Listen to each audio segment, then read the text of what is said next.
Terima kasih atas kesempatannya. Hari ini kami akan mempresentasikan tugas kelompok Agenda 3 mengenai penerapan manajemen dan Smart ASN di Kementerian PKP. Identifikasi isu. Kelompok kami mengangkat 3 isu terkait dengan masalah perumahan, yaitu yang pertama, backlog perumahan yang tinggi di Indonesia. Kemudian isu yang kedua yaitu keterbatasan pembiayaan perumahan untuk masyarakat berpenghasilan rendah. Isu ketiga yaitu banyaknya kawasan padat yang tidak memenuhi standar hunian layak. Dampak isu. Yang pertama permasalahan yaitu backlog perumahan yang tinggi di Indonesia. Lalu permasalahan yang kedua adalah keterbatasan pembiayaan perumahan untuk MBR. Lalu permasalahan yang ketiga, banyaknya kawasan padat yang tidak memenuhi standar hunian layak. Penapisan permasalahan. Mempertimbangkan kompleksitas permasalahan perumahan, diperlukan upaya penapisan untuk mengidentifikasi isu yang paling strategis. Analisis APKL, aktual, problematik, kelayakan, dan layak, digunakan untuk menilai 3 isu utama yang telah ditentukan dengan penilaian sebagai berikut. Untuk yang pertama, backlog perumahan yang tinggi di Indonesia dengan nilai aktual 5, problematik 4, kelayakan 5, dan layak 4 dengan jumlah 18. Lalu yang kedua, keterbatasan pembiayaan perumahan untuk MBR.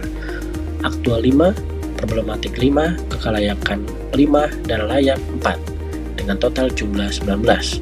Lalu yang ketiga, banyaknya kawasan padat yang tidak memenuhi standar hunian layak.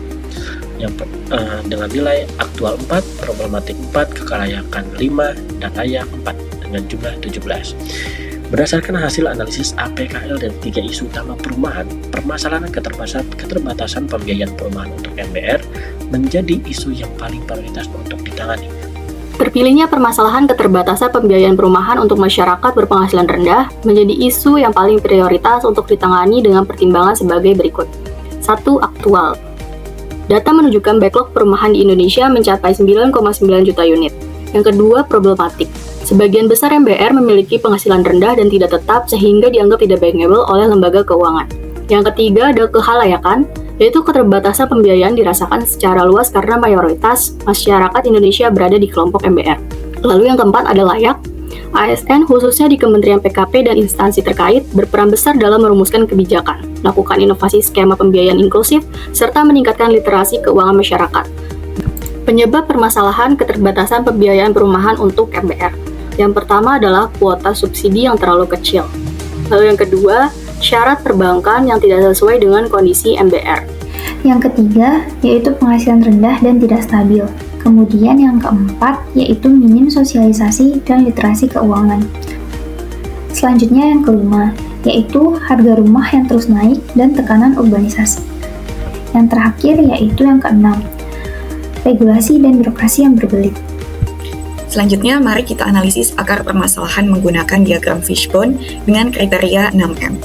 Dari sisi man or mind power, pembiayaan perumahan bagi MBR terbentur oleh pendapatan MBR yang tidak tetap karena umumnya bekerja di sektor informal. Kemudian material dalam hal ini adalah data atau informasi, kemudian metode karena administrasi yang memang belum lengkap sehingga syarat-syarat akan terasa lebih ketat dan proses pengajuan akan terbilang rumit. Kemudian mesin atau dalam hal ini teknologi, di mana aplikasi pengajuan ini belum terintegrasi. Kemudian measurement, di mana sistem penilaian kelayakan kredit ini terasa kaku. Dan yang terakhir yaitu milieu atau lingkungan, di mana harga tanah meningkat dan juga rumah subsidi ini lokasinya jauh dari aktivitas ataupun pusat ekonomi. Berikut merupakan rekomendasi pemecahan masalah kaitannya dengan Smart ASN. Yang pertama, integritas dan transparansi. Yang kedua, profesionalisme dan kompetensi. Yang ketiga, wawasan global dan networking. Belajar dari praktik internasional, contohnya social housing di Eropa, micro mortgage di India untuk diadaptasi ke Indonesia. Yang keempat, IT dan digitalisasi.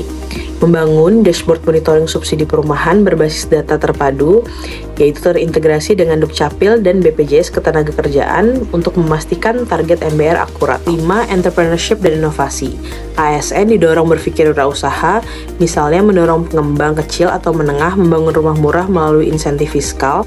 Yang keenam, hospitality dan pelayanan publik. Penyederhanaan birokrasi agar MBR tidak terbebani proses panjang dan biaya tambahan.